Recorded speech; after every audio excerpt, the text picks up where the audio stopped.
지금의 한반도는 사계절의 변화에 따라 봄과 여름의 푸른 숲, 가을의 붉은 단풍, 겨울의 고요한 설경이 어우러지며 마치 그림처럼 아름다운 풍경을 자랑하고 있죠. 하지만 믿기지 않겠지만 불과 60여 년 전만 하더라도 우리의 산들은 완전히 황폐해져 있었던 거 아세요? 나무 한 그루 찾아보기 어려운 황무지였고 산들은 민둥산 천지였죠. 심지어 국제기구들은 한국의 산림 복원이 불가능하다고 예측했을 정도였어요. 그럼 도대체 어떻게 이 기적 같은 일이 벌어졌을까요? 이번 영상에서는 대한민국의 산림 녹화가 어떻게 시작되었고 어떻게 전 세계를 놀라게 했는지 그 세부 과정과 감동적인 이야기를 함께 나눠보겠습니다.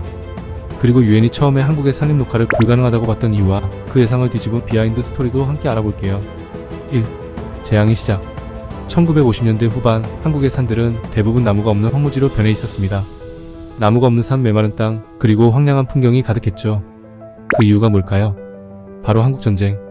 한국전쟁이 끝난 직후 피폐해진 산림은 마치 전쟁터를 방불케 했습니다. 일제강점기 동안 일본은 한국의 산림 자원을 무분별하게 수탈해갔고 철도 건설과 전쟁 물자를 위해 산림은 급격히 파괴되었습니다. 여기에 한국전쟁까지 더해져 한국의 산림은 더 이상 회복할 수 없을 정도로 손상되었습니다.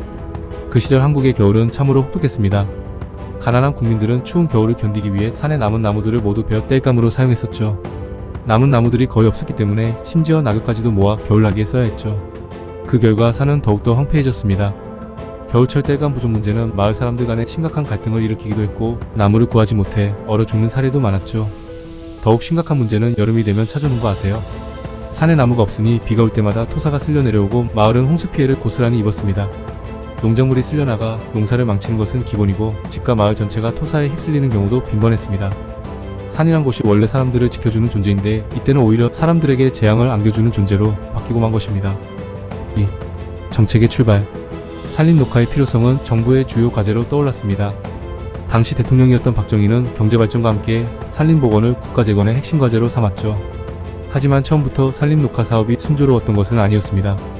초기에는 많은 사람들이 이 일을 불가능하다고 생각했죠.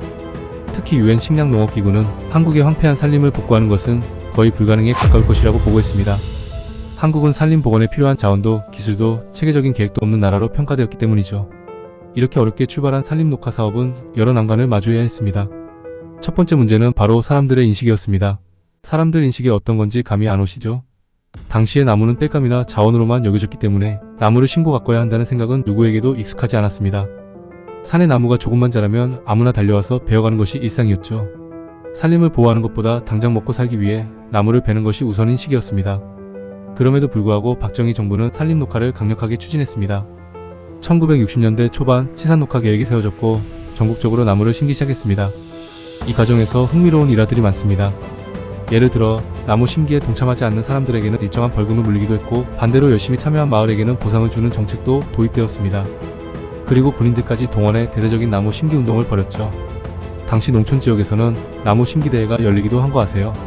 나무를 심는데 가장 적극적으로 참여한 마을이나 개인에게 포상을 주는 방식으로 사람들의 참여를 독려했던 것이죠. 3. 국민적 동참. 대한민국의 산림 녹화가 단순히 정부 주도에서만 이루어진 것이 아닙니다. 전국적인 국민의 참여가 있었기에 가능했던 일이었죠. 여기서 정말 흥미로운 이야기가 많습니다. 한 예로 정부는 봄철 나무 심기 시즌이 되면 모든 국민이 나무 한 그루를 심자는 구호를 내걸었고 이를 통해 나무 심기가 일종의 국민적인 행사로 자리 잡았습니다. 지금 우리 부모님 세대들은 기억할 수 있는데 당시 초등학교에서는 나무 심기 교육이 필수 과목으로 진행되었습니다.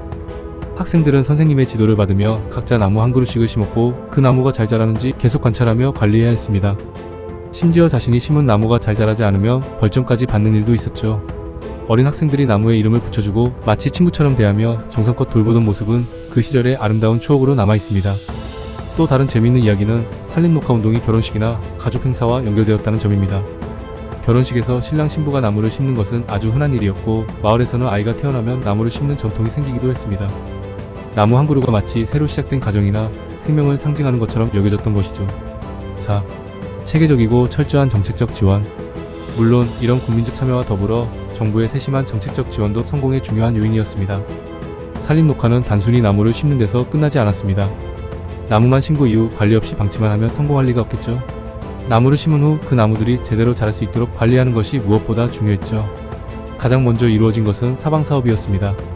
사방사업은 토양이 유실되는 것을 막고 산사태를 방지하기 위한 작업으로 주로 여름철 비가 많이 오는 지역에 집중되었습니다.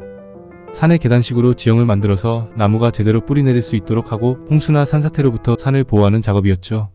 또한 정부는 산림보호를 위해 산을 체계적으로 관리할 수 있는 법적 장치들을 마련했습니다.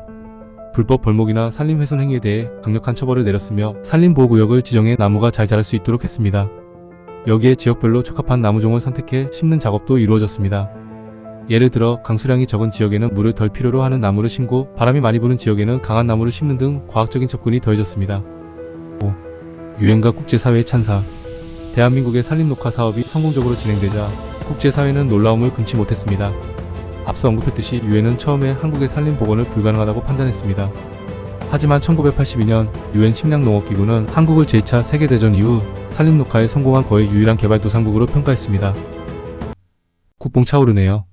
한국은 한때 전쟁과 가난으로 황폐해졌던 산림을 불과 몇십 년 만에 복구한 유일한 나라가 된 것이죠.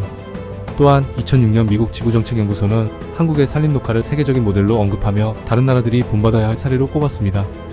이 연구소는 한국이 경제발전과 함께 환경을 복원해낸 것을 두고 기적같은 성과라고 평가했죠. 대한민국은 경제성장을 이루면서도 동시에 자연을 되살릴 수 있는 방법을 찾아낸 것입니다. 이렇게 대한민국은 산림녹화라는 기적을 통해 전 세계에 인상적인 역사를 남겼습니다. 산림을 복원하는 데에는 국민 모두의 참여와 정부의 체계적인 지원이 필수적이라는 것입니다. 또한 자연을 복원하는 일은 한 세대에 걸친 긴 여정이라는 점도 우리가 잊지 말아야 합니다. 오늘날 우리는 이 성과를 당연하게 받아들이고 있지만 그 뒤에는 대한민국 수많은 사람들의 땀과 노력이 있었습니다. 이제 우리는 그들의 노고를 기억하고 앞으로도 더 푸른 미래를 위해 함께 노력해야 할 때입니다. 오늘의 영상이 흥미로웠다면 좋아요와 구독을 눌러주시고 다음에도 더 흥미로운 역사 이야기를 들고 찾아오겠습니다. 그럼 다음 영상에서 뵙겠습니다.